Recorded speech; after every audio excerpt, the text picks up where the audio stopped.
Everyone. आज 15th of May. आजच्या the हिंदूमध्ये कोणकोणते इम्पॉर्टंट न्यूज आर्टिकल्स आणि एडिटोरियल्स आहेत ते बघूया. फर्स्ट अँड फॉरमोस्ट या ठिकाणी अनसिजनल स्टॉर्म्स बद्दल आलेलं आहे. उत्तर प्रदेशमध्ये काही अनसिजनल स्टॉर्मच्या इव्हेंट झाल्यात आणि या अनसिजनल स्टॉर्मच्या इव्हेंट मधून आपल्याला डेथ सिच्युएशन या ठिकाणी दिसते. 111 डेथ आहे. का महत्वाचं आहे तर नॅशनल डिझास्टर मॅनेजमेंट ऑथॉरिटी जी आहे एनडीएमए साठी हा एक पर्टिक्युलर कन्सर्न या ठिकाणी डेव्हलप होत आहे. कारण की अशा प्रकारचे इव्हेंट जर होत आहेत मग त्या डिझास्टरच्या पर्स्पेक्टिव्हने बघितलं जात नाहीये तर that can result into more casualties. Fine. त्यानंतर येणाऱ्या दिवसांमध्ये खूप सारी डेव्हलपमेंट आपल्याला दिसेल कारण की ट्रम्प चायनाच्या दौऱ्यावर आपल्याला दिसत आहेत. त्याच्यामध्ये खूप सारे डिस्कशन्स होतील. आउटकम काय निघतंय ते आपल्याला बघायला लागेल आणि वर्ल्ड ऑर्डरवर किंवा ग्लोबल पॉलिटिक्सवर त्याचा एक्झॅक्टली काय इम्पॅक्ट होतो that is something will have to understand. Moving further, we also have editorial Iran वॉरवर आणि इंडियाची स्ट्रॅटेजिक ऑटोनॉमी इथे चॅलेंज होत आहे असं या एडिटोरियल मध्ये म्हटलेलं आहे. कारण की जे प्लेयर्स आहेत, युरोप असेल, युएस असेल, रशिया असेल, खूप सारे प्लेयर्स याच्यामध्ये आपल्याला इंटरमिंगल होताना दिसते. मग या पर्टिक्युलर केसमध्ये इंडिया स्वतःचा इंटरेस्ट कसा बघतो या पर्टिक्युलर पार्टवर हायलाइट करताना हे आपल्याला एडिटोरियल दिसतं. तर म्हणजे स्ट्रॅटेजिक ऑटोनॉमी क्वेश्चन मध्ये आहेच. त्यानंतर खूप महत्वाचं एक एडिटोरियल आय विल से की दिस इज मोस्ट इम्पॉर्टंट. जर तुम्ही मला म्हणाल की या महिन्याचं सर्वात महत्वाचं एडिटोरियल कोणतं होतं तर I will vouch for this, building preventive health culture in India. ठीक आहे.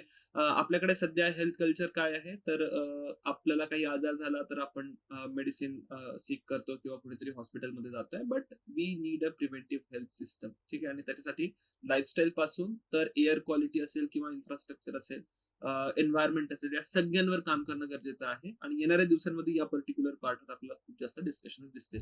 देन या ठिकाणी कॉलम्स मध्ये दोन महत्वाचे कॉलम आलेले आहे. इन्फ्लेशन बद्दल काल सुद्धा आपण बोललो होतो. इन्फ्लेशनचा इश्यू इज ट्रबलिंग, राईट. एक WPI होलसेल प्राइस इंडेक्स वर सुद्धा एक डेटा आलेला आहे इकॉनॉमीच्या सेक्शन मध्ये. तर इन्फ्लेशन कन्सर्निंग असू शकतं येणाऱ्या काही दिवसांमध्ये. मॉन्सूनचा सीझन येणार आहे. मॉन्सून मध्ये एक्झॅक्टली काय सिच्युएशन होते त्याच्यावर सुद्धा हे डिपेंड करतं.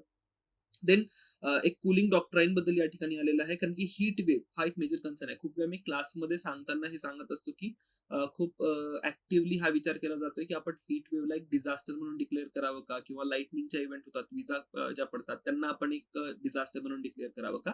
तर त्याच लाईन्सवर इथे तुम्हाला डिस्कशन दिसेल की कशा पद्धतीने हीट वेव्हनी डॅमेज होतोय, कॅज्युअलिटी होते आणि आपण काय काय त्या पर्टिक्युलर पार्टमध्ये केलं पाहिजे.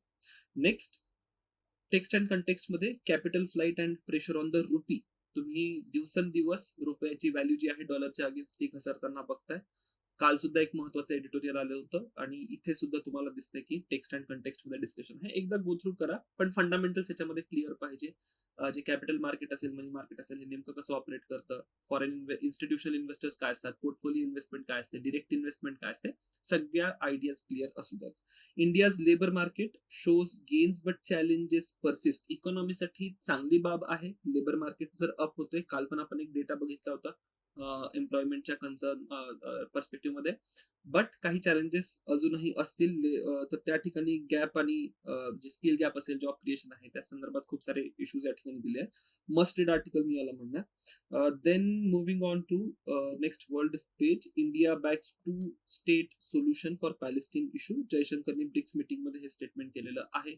अगेन इंडियाचा लॉंग स्टँडिंग हा एक पोझिशन राहिली आहे टू स्टेट सोल्युशनची. सोबतच इराण वॉरवर सुद्धा यांनी एक स्टेटमेंट केलेलं आहे.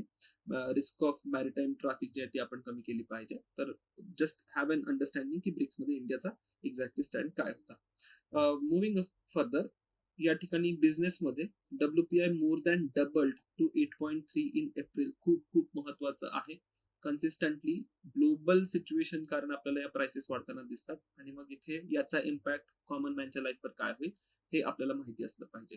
हा एक इम्पॉर्टंट आस्पेक्ट असू शकतो. Government Benz sugar export till 30th of September. पण US आणि EU या दोन मार्केटना एक्सक्लूड केलेलं आहे. आपले रिलेशन कसे आहेत त्यांच्यासोबतचे, त्यांच्या मार्केटची नीड काय आहे, आपल्या मार्केटची नीड काय आहे, everything has bin अनालाइज्ड.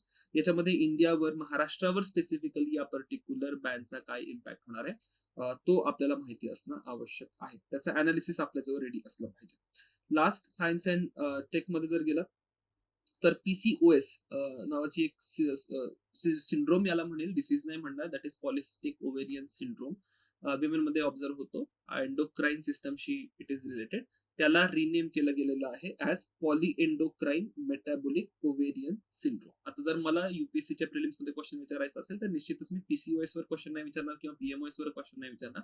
I will more going to endocrine system, की ह्युमन एंडोक्राईन सिस्टम कशी वर्क करते, काय काय त्याचा रोल असतो, so on and so forth. आणि त्याच्यामध्ये मालफंक्शन जेव्हा होतात तेव्हा अशा प्रकारचे सिंड्रोम्स आपल्याला डेव्हलप होताना दिसतात. तर हे होतं आजचं द हिंदू. भेटूया पुन्हा अशा सेशनमध्ये. थँक्यू.